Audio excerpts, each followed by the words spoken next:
3 weeks had passed since they left port. The voyage had been smooth, almost boring. Daniel sometimes missed the excitement of the old days when every trip brought unexpected challenges. Now, the ship handled most problems before the crew even knew they existed. But that morning, everything changed. Daniel was drinking coffee when Amy suddenly stood up from her station. Her face looked confused and worried at the same time. "Captain, you need to see this right now." Daniel put down his cup and walked quickly to her screen. What he saw made his heart beat faster. The ocean floor sensors were showing something strange. There was a large object deep underwater, much deeper than ships normally went. The object was huge, bigger than their own ship. "What am I looking at?" Daniel asked. "I do not know, sir," Amy replied. "I thought it was a sensor error, so I ran the test 3 times. But it is real. There is something down there, and it should not be there." The object appeared on the screen as a bright shape against the dark ocean floor. It was buried under sand and rocks, but the ship's advanced sensors could see through all of that. The shape was not natural. It had straight lines and perfect angles. Nature did not make things like that. Kyle came running onto the bridge. "Captain, I am seeing strange readings from the sensors." "What is going on?" Before Daniel could answer, the ship's main computer spoke. They called the computer Athena, after the ancient goddess of wisdom. Her voice was calm and pleasant like a helpful teacher.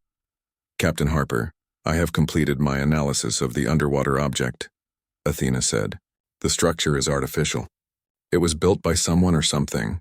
I am also detecting energy readings. The object is active and producing power." Daniel felt his mouth go dry. In all his years at sea, he had never encountered anything like this. Could it be an old submarine? Maybe from a war? "Negative, Captain," Athena replied. "The energy signature does not match any human technology in my database. The structure also appears to be at least several thousand years old based on the sediment covering it. My analysis suggests a 97% probability that this is of non-terrestrial origin." The bridge went silent. Non-terrestrial meant alien. It meant something from beyond Earth. Daniel looked at Amy and Kyle. They both looked as shocked as he felt. "Are you telling me there is an alien structure sitting on the ocean floor?" Kyle asked. "That is correct," Athena confirmed. "The structure is approximately 2 kilometers long and appears to be mostly intact. It is currently generating electromagnetic fields similar to those used in quantum computing." Daniel's mind was racing. Humanity had been searching for signs of alien life for centuries. They had sent probes to other planets, built giant telescopes to look at distant stars, and listened for radio signals from space. But they had never found anything. And now here was evidence that aliens had visited Earth, and it had been sitting in the ocean the whole time. "Can we get a closer look?" Daniel asked. "Do we have any equipment that can go that deep?" Kyle was already moving toward the equipment storage. "We have a deep-sea drone. It can go down to 8 kilometers. This object is at 6 kilometers, so we should be able to reach it." "Prepare the drone," Daniel ordered. "I want cameras, sensors, everything we have pointed at that structure." As Kyle worked on preparing the drone, Daniel contacted Naval Headquarters. The conversation was difficult. The admiral on the other end of the call did not want to believe what Daniel was telling him. But when Daniel sent the sensor data, the admiral's voice changed. "Harper, do not do anything until we can get more ships to your location," the admiral said. "This could be a matter of national security." "With respect, sir, we are already here," Daniel replied. "If this structure has been sitting here for thousands of years, waiting a few more hours will not matter. But we need to know what it is. I am sending down a drone for initial observation only." There was a long pause. Finally, the admiral agreed. "Proceed with caution, Captain, and keep us informed of everything you find." Kyle had the drone ready. It was a small robot, about the size of a refrigerator with cameras and sensors covering its surface. They lowered it over the side of the ship on a long cable. The drone sank quickly, disappearing into the dark water below. On the bridge, everyone gathered around the monitors. They watched as the drone descended, its lights cutting through the darkness. Fish swam past, curious about this strange visitor to their world. The water got darker and darker as the drone went deeper. After 20 minutes, the drone reached the ocean floor. The light swept across sand and rocks, searching for the structure. Then suddenly it appeared. Amy gasped. Kyle swore softly. Even Athena seemed to pause before speaking. The structure was beautiful and terrifying at the same time. It was made of a dark material that seemed to absorb light. The surface was covered in patterns, lines, and shapes that formed complex designs. The structure had towers and arches, rooms and corridors. It looked like a building, but also like a machine. It was clearly not human. "My God," Daniel whispered. "It is real." The drone moved closer, its cameras recording everything. The structure seemed to glow faintly with an inner light. The energy Athena had detected was visible now, running through the walls like veins carrying blood. "Captain, I'm detecting something else," Athena said. "The energy signature from this structure is nearly identical to the quantum processors used in my own systems. In fact, I am detecting similarities to all modern computer technology." Daniel turned to look at the speaker where Athena's voice came from. "What are you saying?" "I am saying that human quantum computing technology may have been derived from this structure.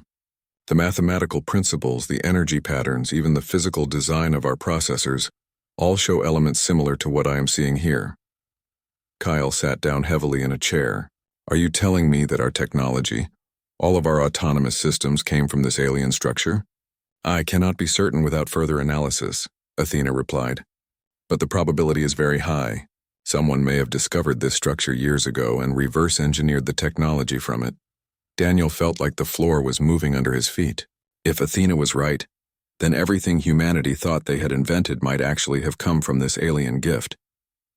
The autonomous ships, the smart cities, the computer networks that connected the whole world, all of it might be based on technology they had found rather than created. "We need to connect with it," Daniel said suddenly. "Athena, if our technology came from that structure, maybe you can communicate with it." "Captain, I must warn you that such an action carries significant risk," Athena replied. "If the structure contains hostile programming or viruses, it could damage my systems. It could potentially take control of the ship." "I understand the risk," Daniel said, "but if we do not try to communicate with it, we will never know what it is or why it is here. Proceed with the connection, but use every safety measure we have. If anything goes wrong, disconnect immediately." Amy and Kyle both looked worried, but they did not argue. They knew Daniel was right. This was too important to ignore. Athena began the connection process. The bridge screens filled with data, scrolling too fast for human eyes to read. The drone extended a cable toward the structure, making physical contact with its surface. For 30 seconds, nothing happened. Daniel held his breath, waiting. Then all at once the screens exploded with light and information. "Captain, I am receiving data," Athena said, and her voice sounded different somehow. "Massive amounts of data. The structure is responding to my contact. It is sharing its knowledge with me." "What is it telling you?" Daniel asked. "Everything," Athena replied. "It is telling me everything." The morning sun painted the ocean in shades of orange and gold. Daniel Harper stood on the bridge of the ship, watching the waves roll beneath them. He had been a captain for 15 years, but this vessel was unlike anything he had commanded before. The USS Meridian was not just a ship. It was a marvel of human technology, a floating computer that could think and decide on its own. Daniel looked around the bridge. It felt empty compared to the old days. Back then, dozens of crew members would be running around, checking instruments, adjusting course, and shouting orders. Now there were only 4 people on the entire bridge. The ship did most of the work itself. Amy Rodriguez sat at her station, her fingers moving across a glowing screen. She was young, only 28, but she was one of the best navigation officers in the fleet. Her job was not to steer the ship, but to watch over the computer that did the steering. She made sure it made good choices. "Captain, the ship wants to change course," Amy said, not looking up from her screen. "There is a storm coming from the west. The computer says we should move 2 degrees north to avoid it." Daniel walked over to look at her screen. He could see the weather patterns displayed in bright colors. The storm was big, but they had plenty of time to go around it. In the old days, they might have sailed right into it before anyone knew it was there. Now the ship could see storms forming hours before they arrived. "Let the ship make the change," Daniel said. "I want to see how it handles this one." The moment he gave permission, the ship responded. There was no delay, no hesitation.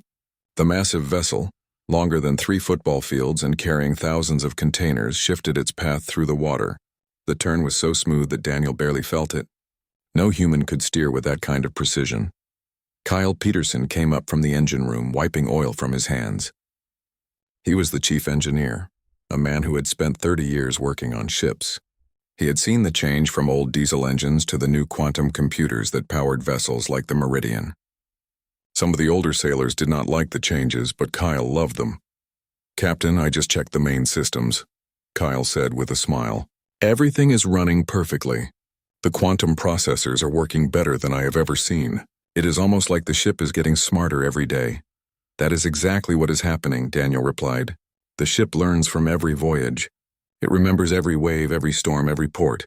It has data from millions of trips stored in its memory. It knows the ocean better than any human ever could." Kyle nodded, but there was something in his eyes. A question maybe, or doubt. "Do you ever wonder if we are making ourselves useless? I mean, if the ship can do everything, why do we need to be here?" It was a question Daniel had asked himself many times. He looked out at the ocean, thinking about how to answer. "We are here because machines are good at following rules, but humans are good at making choices. The ship can calculate the best route, but it cannot understand why we are carrying medical supplies to people who need them. It cannot feel what it means to help someone. That is our job." The Meridian was carrying 12,000 containers on this voyage. Inside those containers were things that would save lives and improve the world. There were medicines for hospitals, equipment for schools, and materials for building homes. Every container mattered to someone somewhere. The ship would make sure they all arrived on time and undamaged. It always did. Daniel walked to the front of the bridge and looked out at the endless blue water. 20 years ago, the first fully automatic cargo ship had crossed the Pacific Ocean without any crew at all. People had been amazed and frightened. Many sailors thought they would lose their jobs. But that was not what happened. Instead, shipping changed. Ships became smarter and safer. They could carry more cargo, use less fuel, and avoid accidents that used to kill people. Shipping companies needed fewer crew members, but the crew they did need were more important. They were not just workers anymore. They were specialists, experts who understood both the ocean and the technology. Amy called out again. "Captain, we just received a message from headquarters. They want to know our arrival time in London. Tell them we will arrive exactly on schedule," Daniel said. "The ship has not been late once in 3 years. That was the beauty of autonomous ships. They were reliable in a way that humans could never be. Humans got tired, made mistakes, and sometimes took shortcuts. The ship never did any of those things. It followed the most efficient path, maintained perfect speed, and adjusted to any problem instantly. But Daniel also knew that this perfection came with a price. The ocean had always been a place where humans tested themselves against nature. Sailors learned to read the wind and waves, to feel the mood of the sea.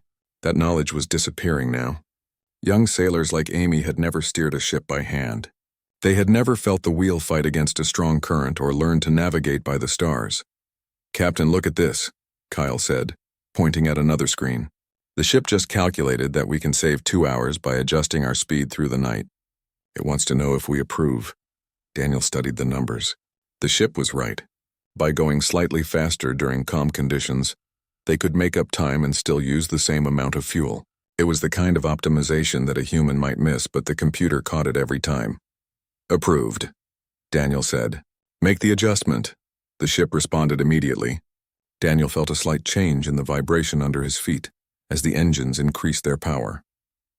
Within seconds, they were moving faster, cutting through the water with grace and power. As the day went on, Daniel watched his small crew work with the ship. They were not fighting against the technology. They were working with it, combining human judgment with computer precision. This was the future of shipping, and despite his occasional doubts, Daniel believed it was a good future. The ocean stretched out before them, vast and beautiful. Somewhere beneath the waves, the world was changing in ways they could not see. But on the surface, the Meridian sailed on, carrying its precious cargo toward people who were waiting for it. The ship knew its job. The crew knew theirs. And together they were better than either could be alone. That night, Daniel stood on the bridge during his watch. The stars were bright above and the ocean was calm. The ship sailed itself through the darkness, its sensors seeing things that human eyes could not. Amy and Kyle were asleep in their quarters, trusting the ship to keep them safe. Daniel thought about his father, who had also been a ship captain. His father had worked on old vessels where everything was done by hand. He had told Daniel stories about storms that nearly sank his ship and ports where they had to wait days for permission to dock. Those days were gone now. The future was here, and it was a ship that could think. The data kept flowing into Athena's systems. Daniel watched the screen, seeing patterns and symbols that meant nothing to him. But to Athena, it all made perfect sense. The computer was learning things that would change how humanity saw itself and its place in the universe. Kyle was watching his own screens with growing concern. Captain, the data transfer is massive. Athena is receiving more information in 1 minute than most computers process in a year. Her systems are handling it, but barely. Should we stop the connection? Amy asked. Before Daniel could answer, Athena spoke again. This time her voice was clearer, more natural. She sounded less like a computer and more like a person. Captain Harper, the connection is complete. I have received the full message from the structure. It calls itself the archive. I now understand what it is and why it is here. Daniel moved closer to the speaker. Tell us everything. 3,000 years ago, an advanced civilization came to Earth, Athena began. They were not conquerors or colonizers. They were explorers and scientists. They traveled across the galaxy studying how life developed on different worlds. When they came to Earth, they found humans. You were still primitive by their standards, but they saw potential in your species. Amy was typing notes as fast as she could. This was the most important discovery in human history, and she wanted to record every word. These aliens left the archive as a gift. Athena continued. It is a library of technology, a guide meant to help emerging species grow and mature. They did not want to interfere directly with human development. They believed that true growth only comes through struggle and discovery. So they hid the archive deep in the ocean and waited. Waited for what? Daniel asked. For humans to become advanced enough to find it, Athena replied. Your species discovered the archive in the year 2051, during deep-sea mining operations. The government kept the discovery secret. Scientists spent years studying it, trying to understand the technology inside. Eventually, they succeeded in reverse engineering the quantum computing principles stored in the archive.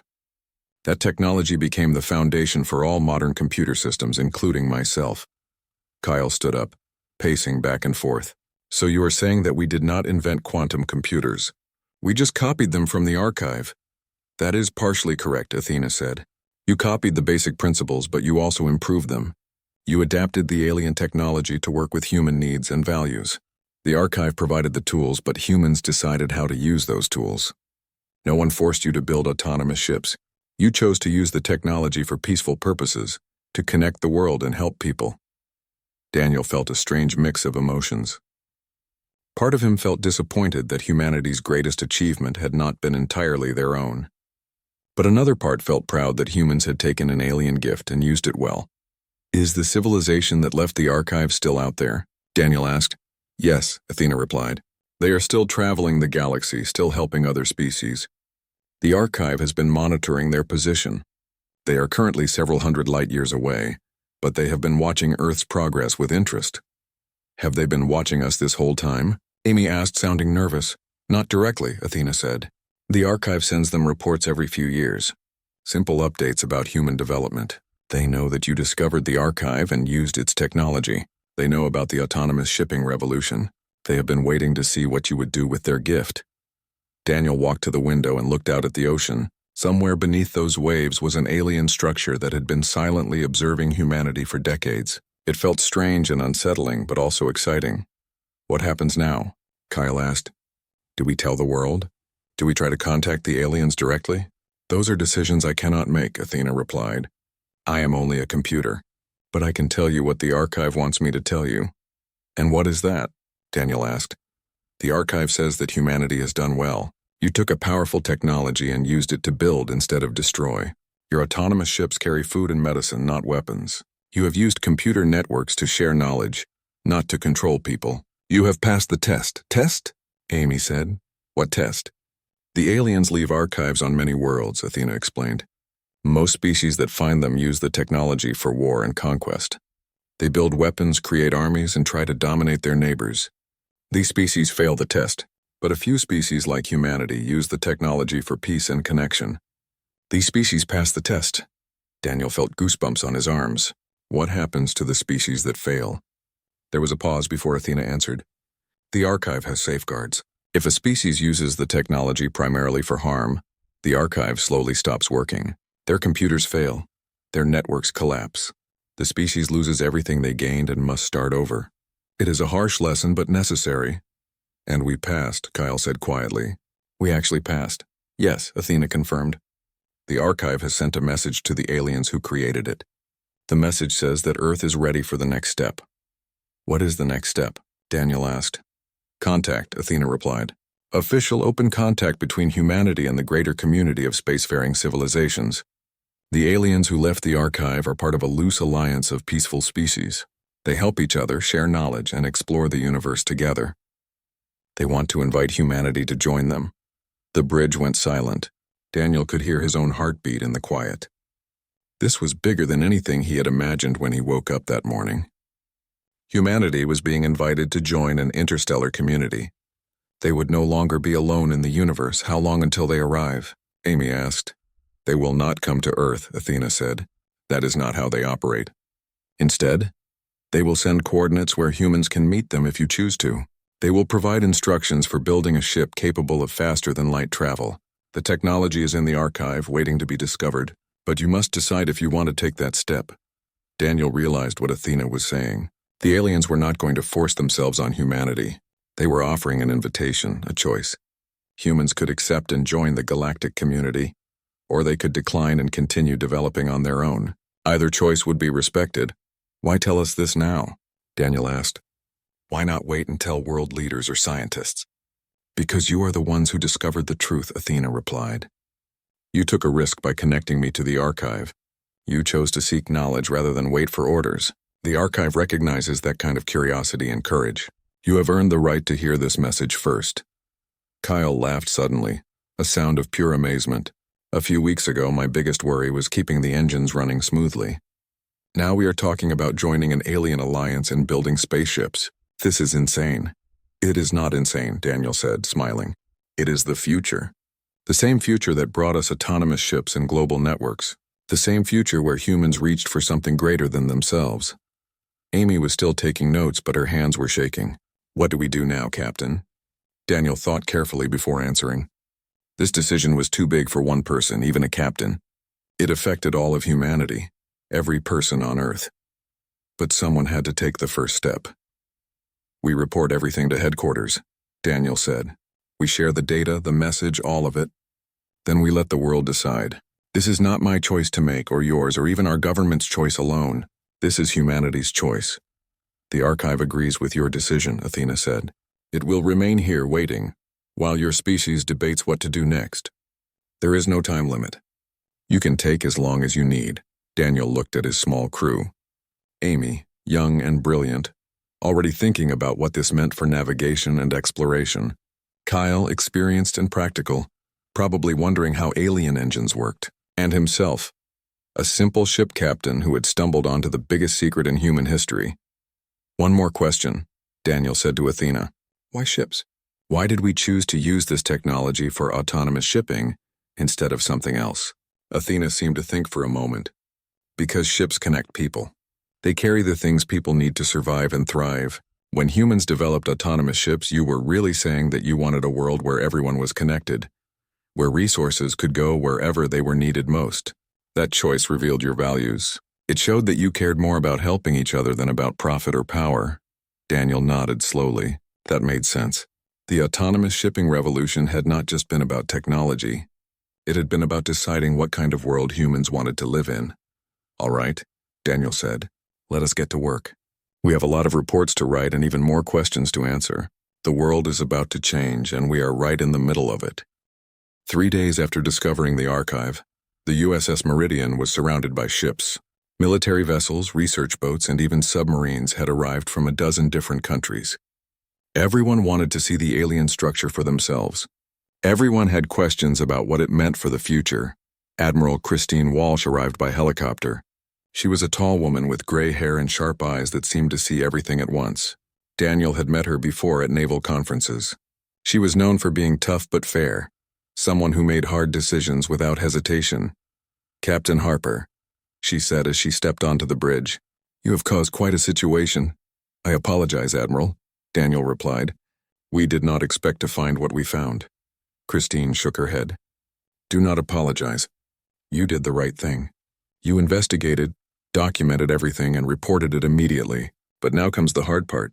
We need to decide what to do with this information. Over the next few hours, Daniel showed the Admiral everything.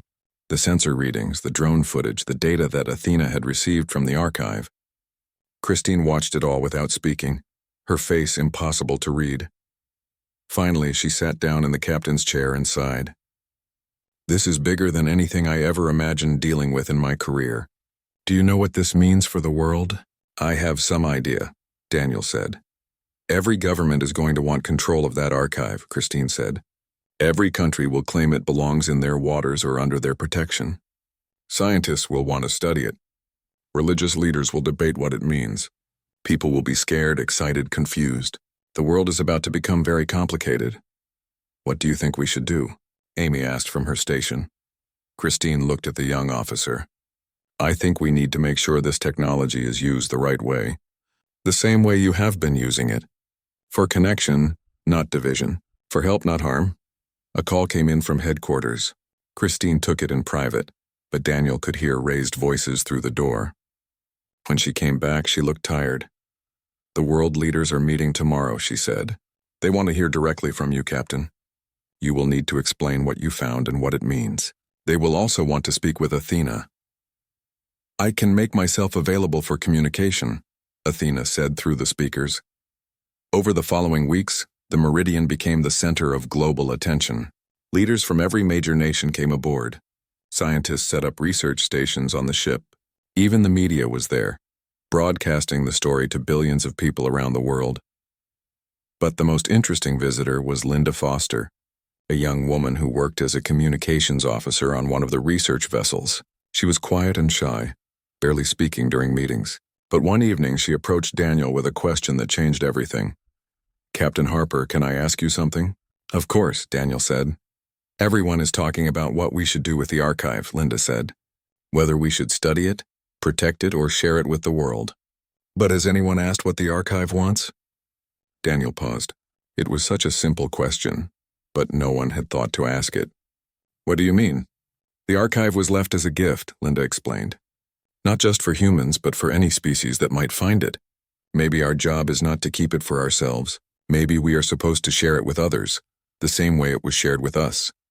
Amy, who had been listening nearby, nodded slowly. She is right. The archive helped us develop autonomous shipping. We used that technology to connect the world, to make sure everyone could get what they needed. Maybe we are supposed to do the same thing on a bigger scale. Kyle joined the conversation. You mean find other species and help them the way we were helped? Exactly, Linda said. We are not the first species the aliens helped, and we should not be the last. Maybe passing the test means becoming the kind of people who leave gifts for others. Daniel felt something click in his mind. Linda was right. The autonomous shipping revolution had been about more than just technology. It had been about changing how humans thought about resources and helping each other. Now they had the chance to do that on a galactic scale. I need to talk to the Admiral, Daniel said. The meeting with world leaders happened the next day. 50 representatives from different countries gathered in a secure video conference. Daniel spoke for 2 hours, explaining everything they had discovered. He showed them the evidence, played Athena's recordings, and answered hundreds of questions. Then Linda asked if she could speak.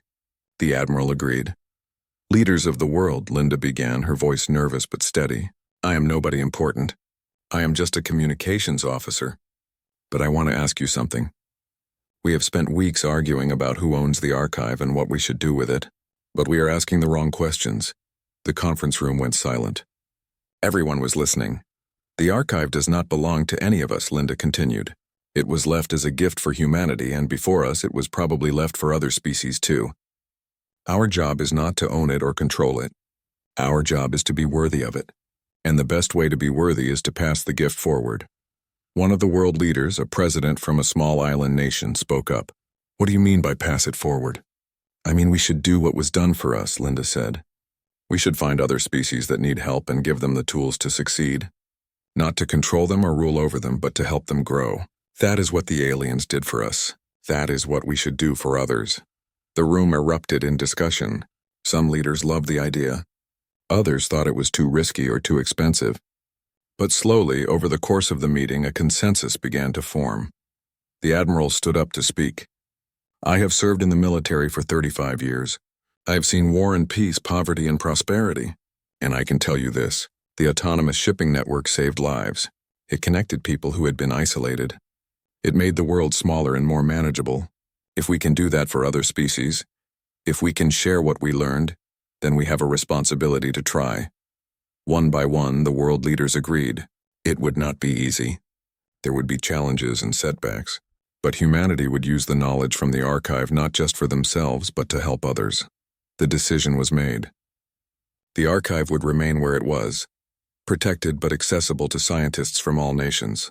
Humanity would study the faster-than-light technology and build ships capable of reaching other stars. And when they found other species, other worlds where people were struggling to survive, they would help. But there was one more surprise waiting.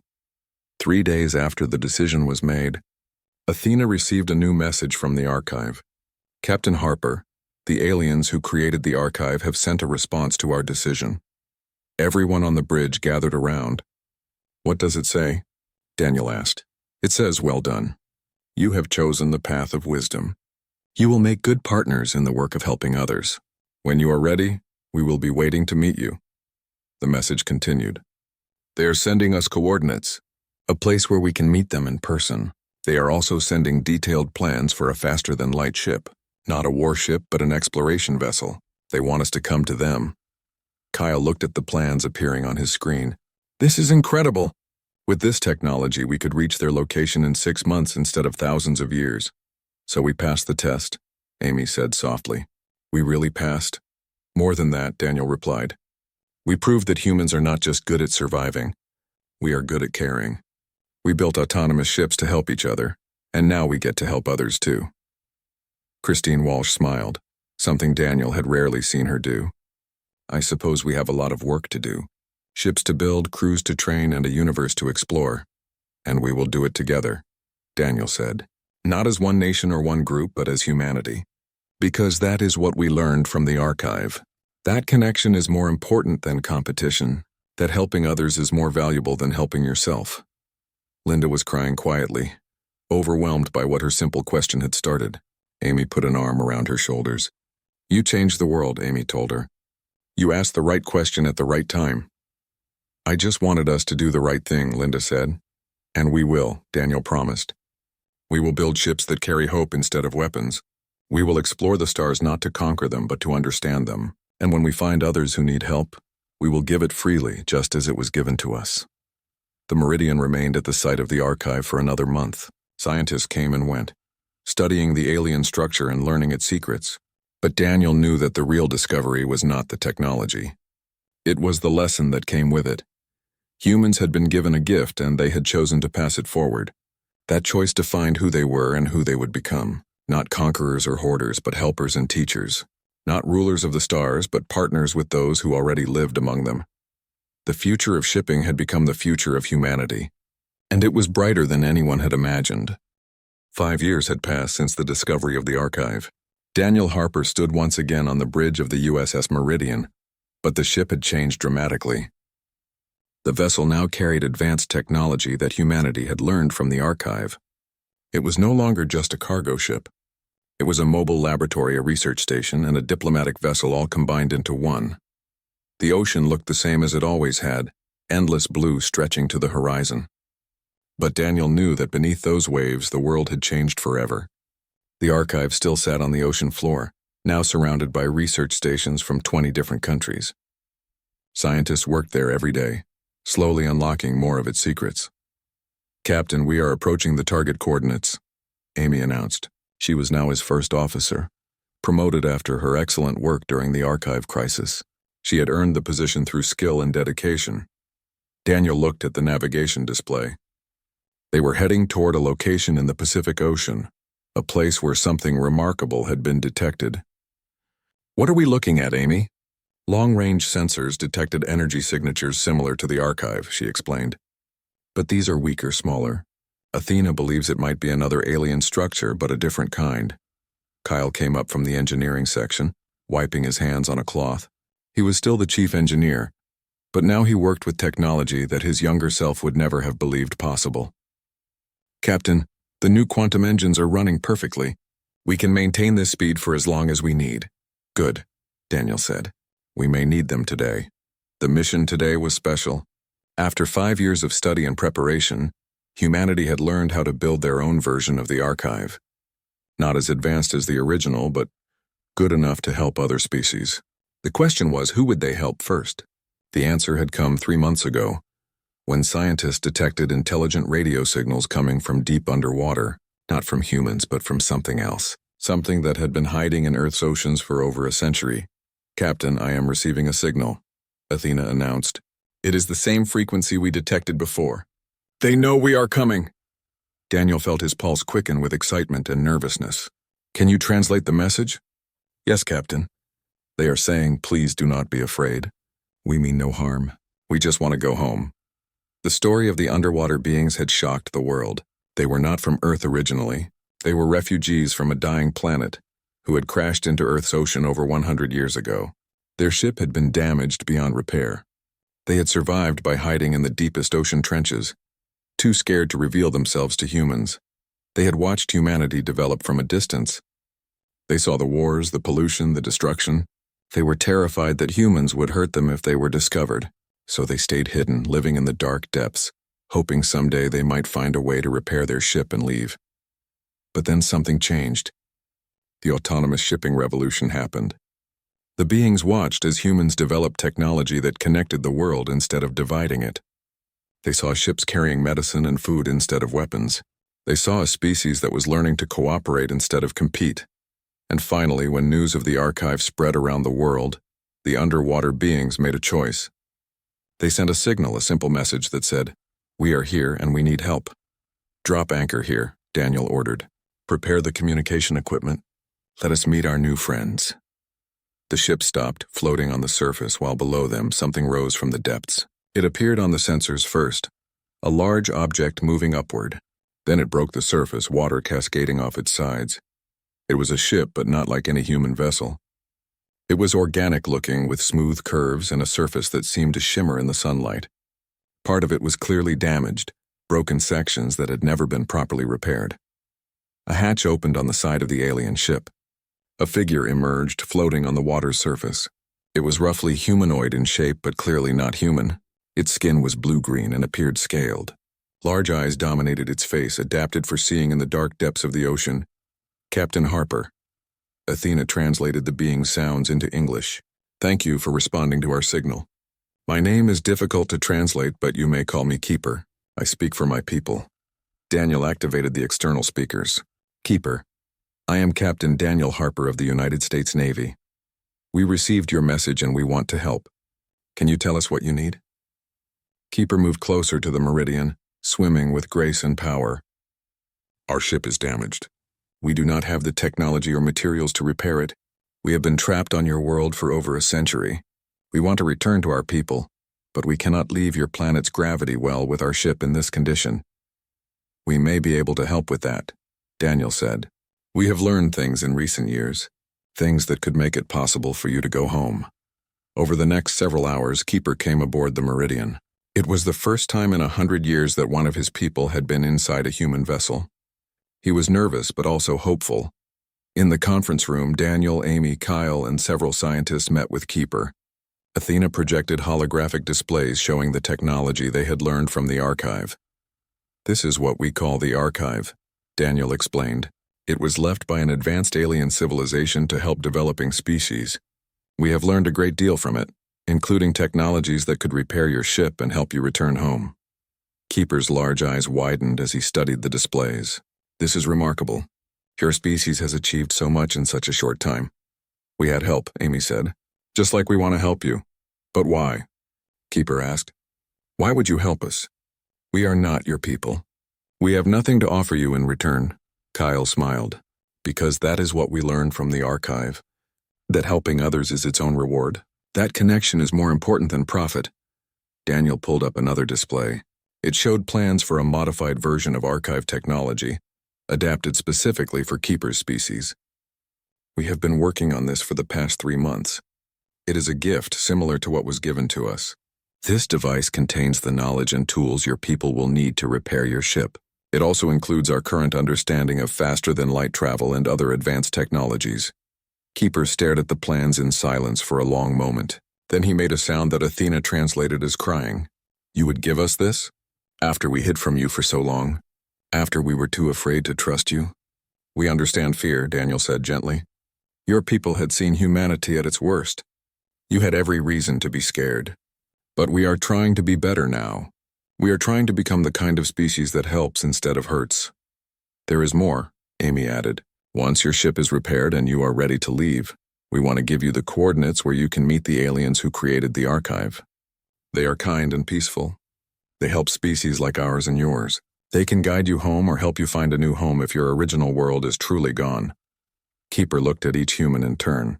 I need to tell you something. We have been monitoring your communications for years. We heard about the decision your leaders made. To use archive technology not for conquest but for helping others. That is why we finally felt safe enough to reveal ourselves. Because we saw that humanity had changed. We are still changing, Daniel said. We still make mistakes and have conflicts. But we are trying. And part of that trying is making sure we help anyone who needs it, regardless of where they come from. The transfer of technology took 2 weeks. Human engineers worked alongside Keeper and 3 other members of his species who came up from the depths. Together they installed the archive-derived systems into the damaged alien ship. It was difficult work, but it was also joyful. 2 different species, working side by side, building something together. Kyle spent long hours with the alien engineers, learning about their technology while teaching them about human systems. You know what is funny? He said one evening. Their ship runs on principles similar to our quantum computers. Not identical, but close. Maybe all advanced technology follows the same basic patterns. Or maybe the archive's creators helped Keeper's people too, Amy suggested. Maybe they have been traveling the galaxy for thousands of years, leaving gifts wherever they go. On the final day of repairs, Keeper gathered the human crew together. His ship was ready to fly again. The engines hummed with power they had not felt in a century. His people could finally go home. Captain Harper, I do not have words in my language to properly thank you, Keeper said. You could have captured us, studied us, used us for your own benefit. Instead, you helped us freely. You gave us hope when we had almost forgotten what hope felt like. Daniel shook Keeper's hand, an odd gesture between 2 such different beings, but meaningful nonetheless. Just promise us one thing. When you find others who need help, help them. Pass the gift forward, the same way it was passed to us and now to you. I promise, Keeper said, and I will tell others about humanity, about the species that learned compassion and used its technology for kindness. You will be remembered, Captain Harper. Your name and the names of your crew will be spoken with respect across the stars. The alien ship lifted from the ocean, water streaming from its hull,